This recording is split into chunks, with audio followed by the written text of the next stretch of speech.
Jemaat yang dikasihi oleh Tuhan kita Yesus Kristus, Shalom dan selamat pagi untuk kita semua. Firman kehidupan di pagi hari ini tertulis dalam Kitab Wahyu, pasal 15, ayat 4. Siapakah yang tidak takut, ya Tuhan, dan yang tidak memuliakan namamu?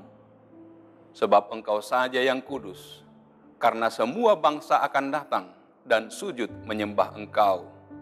Sebab telah nyata kebenaran segala penghakiman-Mu. Demikian firman Tuhan. Saudara-saudara yang dikasihi oleh Tuhan kita Yesus Kristus, dalam perjanjian lama tercatat dua nyanyian Musa.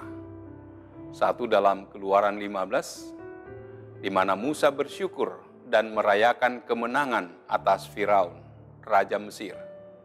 Dan satu lagi dalam Kitab Ulangan 32, di mana Musa merayakan kemurahan dan hukuman Allah sebelum Musa meninggal.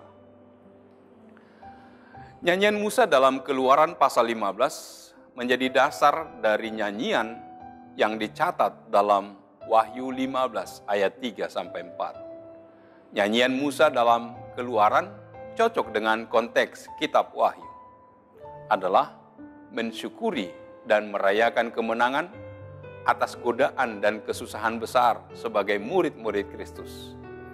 Karena dalam nyanyian itu, Musa merayakan kemenangan. Dalam Kitab Wahyu 15, kemenangan juga dirayakan. Suatu kemenangan yang jauh lebih mulia daripada kemenangan Musa, di mana kemenangan Musa menjadi tipologi dari kemenangan Kristus. Kristus, Sang Anak Domba, telah memberikan kemenangan itu. Karena itu, nyanyian itu juga disebut nyanyian Anak Domba. Pada zaman gereja mula-mula, hari meninggalnya orang Kristen yang mati syahid dirayakan sebagai hari kemenangan. Dalam Kitab Wahyu pasal 15 ini, Yohanes melihat sekumpulan besar orang yang keluar dari kesusahan besar. Orang yang menang atas segala godaan dan menyembah Tuhan Allah. Dan dalam pasal 7 mereka juga menyembah Allah dan Anak Domba. Setelah itu, malapetaka ke-7 sangkakala baru dikisahkan. Demikian juga di dalam pasal 15 ayat 2. Sebelum kisah malapetaka ke-7 cawan dikisahkan, Yohanes melihat orang-orang yang telah mengalahkan binatang itu dan patungnya dan bilangan namanya. Melalui nyanyian Anak Domba, kita diingatkan tentang sifat Allah yang adil dan benar. Sebagai wujud nyata kasih dan kuasanya, Allah menghukum dan memulihkan umat yang berdosa. Allah dalam segala perbuatannya selalu mengingatkan umat akan perbuatan-perbuatannya terdahulu. Karena itu, umat menyatakan syukur dengan mengumandangkan nyanyian kemenangan kepada Allah, Raja segala bangsa. Kemenangan itu bukan karena kekuatan dan kehebatan umat, melainkan karena kebesaran dan keajaiban Allah yang Maha Kuasa. Dalam penglihatan Yohanes, kita melihat dua hal. Pertama, penglihatan Yohanes yang sangat serupa dengan keadaan yang terdapat dalam Kitab Keluaran pasal 14 dan 15, terlebih ayat 2. Penglihatan ini memaparkan kepada kita tentang ungkapan syukur orang-orang Israel kepada Allah ketika menyeberangi Laut Merah dan diselamatkan dari kejaran orang-orang Mesir yang tewas dalam laut. Kedua, Yohanes melihat sesuatu yang menakutkan, itu dalam ayat 5-8. Dia melihat 7 malaikat yang menampakkan kekudusan Allah sambil membawa 7 malapetaka, itu dalam ayat 6. Ke-7 malapetaka ini masih merupakan perwujudan murka Allah yang terakhir, ayat 1 dan 7. Penglihatan ini mengingatkan umat bahwa benar ini adalah hukuman yang terakhir yang mengakhiri murka Allah. Tetapi justru dalam penghukuman terakhir, Allah mencurahkan penghukuman yang sebenarnya dan sepenuhnya. Ada hal menarik untuk kita perhatikan, yaitu mengenai dua nyanyian.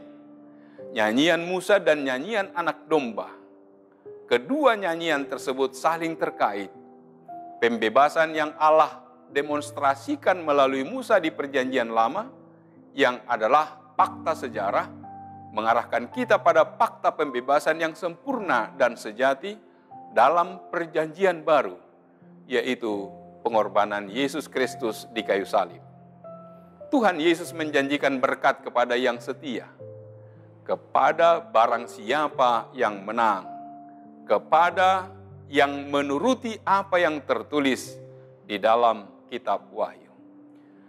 Janji-janjinya akan digenapi, karena dia akan mengalahkan musuhnya dan mendirikan kerajaannya.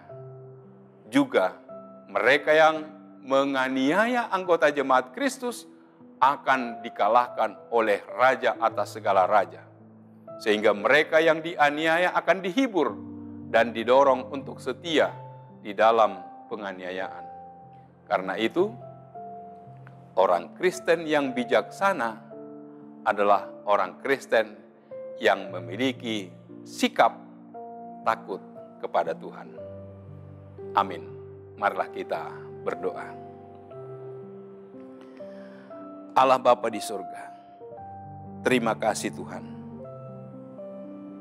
Engkau mengingatkan kami agar kami takut akan Tuhan.